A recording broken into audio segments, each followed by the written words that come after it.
भले ही मंगोलों का कबीलाई इलाका दुनिया से कटा हुआ था, लेकिन इसके बावजूद उन्हें दुनिया में हो रही घटनाओं की पूरी जानकारी रहती थी। चंगेज खान के पैदा होने से कई साल पहले मुसलमान, ईसाई, हिंदू और बौद्ध धर्म के लोगों ने मंगोल कबीलाई इलाकों में खुद को स्थापित करने की कोशिश की थी, मगर वहां के वातावरण और कठिन जीवन को वो सह नहीं पाए। उत्तरी मंगोलिया के कबीले चीन और मध्य एशिया के साथ व्यापारिक, धार्मिक और सैन्य रूप से जुड़े हुए थे।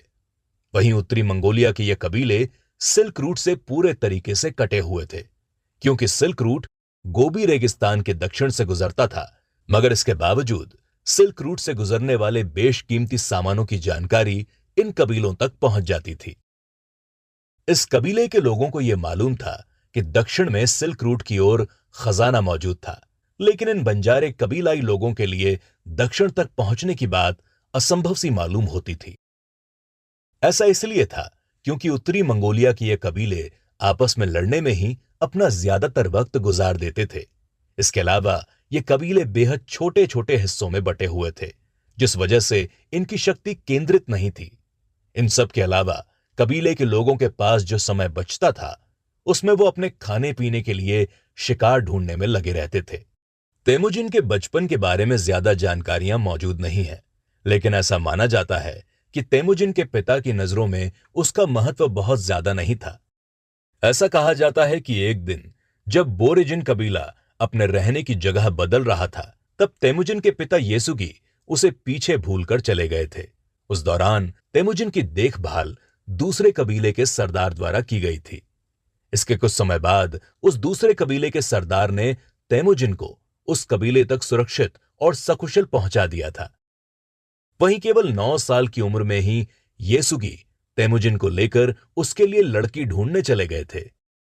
तेमुजिन की मां यह चाहती थी कि उसके बेटे की पत्नी भी उन्हीं के कबीले की कोई लड़की हो। उस दौर में कबीलों की यह परंपरा थी कि लड़की से शादी करने से पहले लड़के को लड़की के माता पिता के घर कुछ सालों तक सेवाएं और उपहार देने होते थे। ऐसा कहा जाता है कि तेमुजिन के पिता येसुगी उसे घर से दूर केवल इसलिए नहीं ले गए थे ताकि वो उसके लिए एक लड़की ढूंढ सके। दरअसल तेमुजिन के पिता को यह मालूम था कि उनके मरने के बाद तेमुजिन और उसके सौतेले भाई बेक्टर के बीच कबीले के सरदार की गद्दी को लेकर खूनी संघर्ष होने की संभावना है, मगर तेमुजिन के मुकाबले येसुगी अपने बड़े बेटे बेक्टर को ज्यादा पसंद करता था। इसी कारण वो कबीले के सरदार की गद्दी बेक्टर के लिए सुरक्षित रखना चाहता था। येसुगी की यह योजना थी कि वो तेमुजिन को पूर्व की ओर ले जाकर उसे वहीं छोड़कर वापस आ जाएगा। दूसरी ओर तेमुजिन जब अपने पिता के साथ अपने लिए लड़की की तलाश में पूर्व की ओर गया, तो वो पहली बार ओनोन नदी के दूसरी ओर मौजूद दुनिया से रूबरू हुआ। वो रास्ते में एक परिवार के पास रुके जिसकी बेटी रियो उम्र में तेमुजिन से 1 साल बड़ी थी।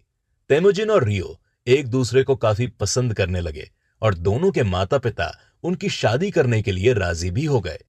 उस समय की परंपरा के अनुसार तेमुजिन को रियो के माता पिता के साथ कुछ साल रहकर उनकी सेवा करके और उन्हें उपहार देकर खुश करना था।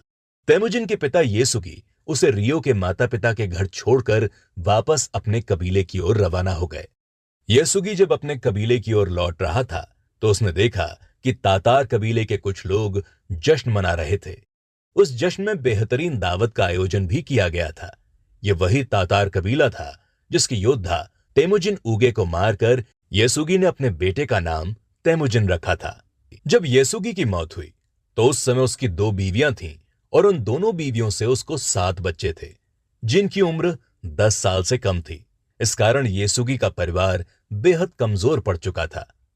तेमुजिन के पिता का कबीला बोरेजिन उस वक्त ताइचुट कबीले के संरक्षण में चल रहा था, लेकिन जब तेमुजिन के पिता येसुगी की मौत हो गई तब ताइचुट कबीले ने येसुगी के परिवार की जिम्मेदारी उठाने से इनकार कर दिया। दरअसल उस दौर में मंगोलियाई कबीलों में यह परंपरा थी कि अगर कबीले के सरदार की मौत के बाद उसके परिवार में कोई योग्य पुरुष ना हो तो उस परिवार को कबीले से अलग कर दिया जाता था। ताइचुट कबीला येसुगी के परिवार के 9 सदस्यों का अतिरिक्त बोझ नहीं उठाना चाहता था। येसुगी के परिवार में तेमुजिन और बेक्टर समेत सभी सदस्य बेहद कम उम्र के थे और अपना खाना पीना जुटाने की स्थिति में नहीं थे।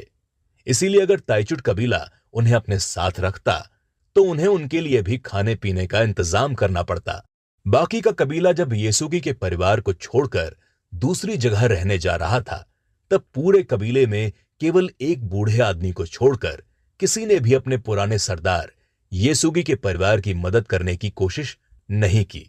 यह देखकर तेमुजिन, जिसकी उम्र उस समय लगभग 10 वर्ष रही होगी, उसके मन पर बहुत गहरा प्रभाव पड़ा।